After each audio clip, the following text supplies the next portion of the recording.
Hello, and welcome to your introduction to drama. We are going to review Shakespeare and some of the terms that are associated with drama. William Shakespeare is considered one of the greatest dramatists of all time. Shakespeare began his career as an actor, but he grew into writing poems and plays. Many consider his poems and plays to be the greatest ever written. He has written over 150 long and short poems and 38 plays. His works are so popular because they not only show a literary genius, but the themes and characters that one experiences in a play are as relatable today as they were in the 1600s, and actually, many movies today are based off of Shakespeare's plays. William Shakespeare's plays are considered to be so great because they appeal to so many emotions and conflicts we face, as well as being strikingly clever and witty. Shakespeare not only excellently portrayed the emotions behind situations we find ourselves in every day, but he was also able to define emotions within situations that are less common and full of conflict. William Shakespeare lived 400 years ago, so much of what we know is dependent on documents and the literature he created. Shakespeare was probably born on April 23, 1564, in Stratford-upon-Avon in England. His parents were John and Mary Shakespeare. He had two older sisters who did not survive infancy, making him the oldest child. He had three younger brothers, Gilbert, Richard, and Edmund. He had two younger sisters, Anne, who died during adolescence, and Joan. Child mortality was high in the 15th and 16th centuries. He likely attended a grammar school in Stratford, but there is no record of him attending a university. Shakespeare married Anne Hathaway around 1582. William Shakespeare and Anne Hathaway had three children, Susanna, Judith, and Hamnet. Judith and Hamnet were twins, but Hamnet died at the age of 11.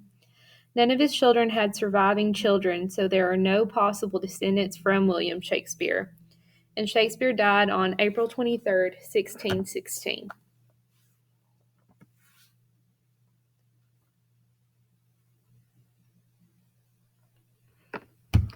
Shakespeare's plays can be divided into three genres. You have comedies, histories, and tragedies. For his comedies, they are plays with mostly humorous episodes and contrived plots leading to largely happy endings. For the histories explicitly deal with recognized historical figures from British or European history, but their tone varies considerably from the consistently fatal seriousness of Henry VI, Richard II, King John, and Henry VIII to the hyperbolic overtones of Richard III, which involves melodramatic improvisations such as Richard's seduction of Lady Anne and his pervasive black humor. For the tragedies such as Julius Caesar and Antony and Cleopatra, which conclude with drastic fatalities for many of their characters. Drama where the central character suffers disaster or great misfortune is an element of tragedies, and in many tragedies, downfall results from the following: fate, character flaw, or fatal flaw, or a combination of the two. The theater. In the time of Shakespeare, plays were performed in a variety of venues: an outdoor playhouse or theater, an indoor theater, a royal palace, or if it was being performed on a tour, it could take place in a courtyard or an inn. Often, men and boys played all of the characters, both male and female. Acting during this time period, the Renaissance England, was exclusive to men.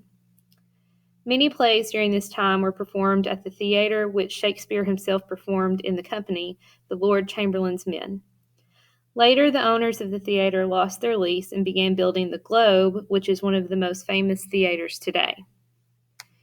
The Globe was an open playhouse or theater which was very popular during the right weather but could not be open year-round. The Globe held some of Shakespeare's best-known plays. It burned down in 1613, but they built a second theater, still named the Globe, in 1614, and it's still standing today.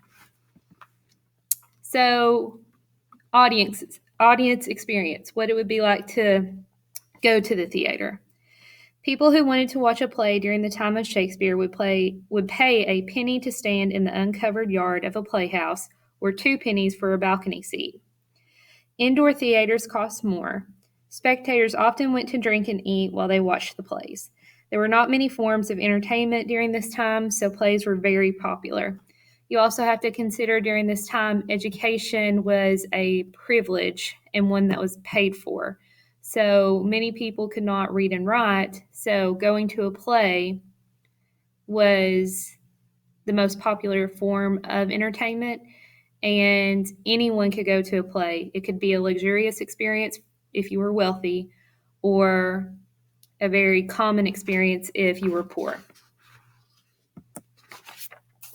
Actors, costumes, and staging. Acting was an exclusively male profession, so women's roles were also played by men or boys.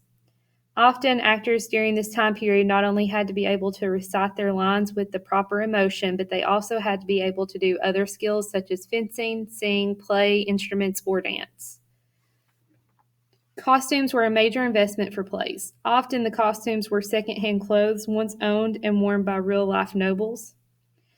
The stages during this time period had little props or scenery except for objects required by the plot, like a throne, a grave, or a bed. Exiting and entering the stage was in plain view by the audience, but the stages often did include galleries or balconies for actors to descend from above the stage, exit below the stage, or to appear talking from above. Theater after Shakespeare. In 1642, playhouses and theaters were closed due to the English Civil War. After the Civil War and theaters opened back up, and Shakespeare's plays continued to be performed. Women were allowed to act as well as with the reopening. The first recorded performance of an actress was in 1660 in the play Othello, with an actress playing the part of Desdemona. As the years progressed, Shakespeare's plays gained popularity internationally. Plays were performed around the world, and now they are even adapted into film. Romeo and Juliet. Last year, before we left school for the pandemic, you all would have read Romeo and Juliet. So this is the play that we're going to focus on as we cover a short drama unit as an introduction. So Romeo and Juliet was written around 1595 and is considered a tragedy. The play takes place in Verona and describes the conflict of two star-crossed lovers and their families, the Montagues and the Capulets. The two families are rivals, but Romeo and Juliet fall in love at first sight. Friar Lawrence secretly marries Romeo and Juliet without permission from their families in the hopes that it will dissolve the family feud. However, soon after they marry, Romeo encounters Juliet's cousin Tybalt, who challenges him in a fight. Romeo kills Tybalt and is banished from Verona as the consequence. Juliet's father doesn't know about the marriage and tries to force her into an arranged marriage with Count Paris. In order to escape the arranged marriage, Juliet takes a potion given to her by Friar Lawrence that makes her appear as dead. The friar plans to send word to Romeo and retrieve Juliet from the family tomb, but the plan falls through. Romeo believes Juliet to be dead as well and kills himself when he arrives at the tomb to say his final goodbye, having never received word from the friar. Juliet then awakes to see Romeo dead and kills herself as well. Their deaths finally end the family feud. So Romeo and Juliet would be considered a tragedy. Now we're going to review drama and poetry terms. Iambic pentameter. Iambic pentameter is a line of verse with 5 metrical feet, each consisting of one short or unstressed syllable, followed by one long or stressed syllable. Iambic pentameter is made up of 2 words, where pentameter is a combination of pent, which means 5, and meter, which means to measure. Iambic, on the other hand, is a metrical foot in poetry in which an unstressed syllable is followed by a stressed syllable. It means iambic pentameter is a beat or foot that uses 10 syllables in each line. Simply, it is a rhythmic pattern comprising 5 iambs in each line, like 5 heartbeats. So if you'll look at the example, you'll see how iambic pentameter sounds. If music be the food of love, play on. Give me excess of it, that surfeiting the appetite may sicken and so die. That strain again, it had a dying fall, stealing and giving odor. Enough no more, 'tis not so sweet now as it was before. O spirit of love, how quick and fresh art thou, that, notwithstanding thy capacity, but falls into abatement and low price, even in a minute so full of shapes is fancy, that it alone is high fantastical. So if you'll look at that first line in an iambic pentameter, it's always going to start out with an unstressed syllable followed by a stressed syllable. If music be the food of love, play on. So mu, out of music, be, food, love, and on are the stressed syllables, creating iambic pentameter. Much of Romeo and Juliet is written in blank verse. A verse is a single line of poetry, and there are various forms that poetry can take. There are two types of verse, namely free verse or blank verse. Blank verse is a non-rhyming iambic pentameter. We have more terms. We have prose, ordinary writing that is not poetry, drama, or song. Only characters in the lower social classes speak this way in Shakespeare's plays. The plot, which is the sequence of events in a literary work. We have the exposition. The plot usually begins with this. It introduces the setting, characters, or the basic situation. You have an inciting moment, often called initial incident, the first bit of action that occurs, which begins the plot. Romeo and Juliet lock eyes at the party, and this is the inciting moment. We have conflict, the struggle that develops in a story or in a plot. We have 4 different types right here, which are divided into the 2 types, internal or external. For external, you have man versus society, or man versus nature. For internal conflict, you have man versus himself.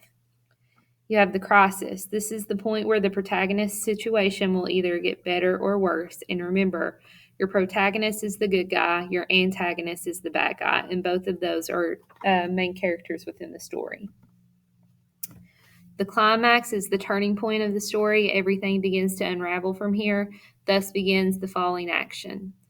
And then the resolution is the end of the central conflict, and the denouement is the final explanation or outcome of the plot.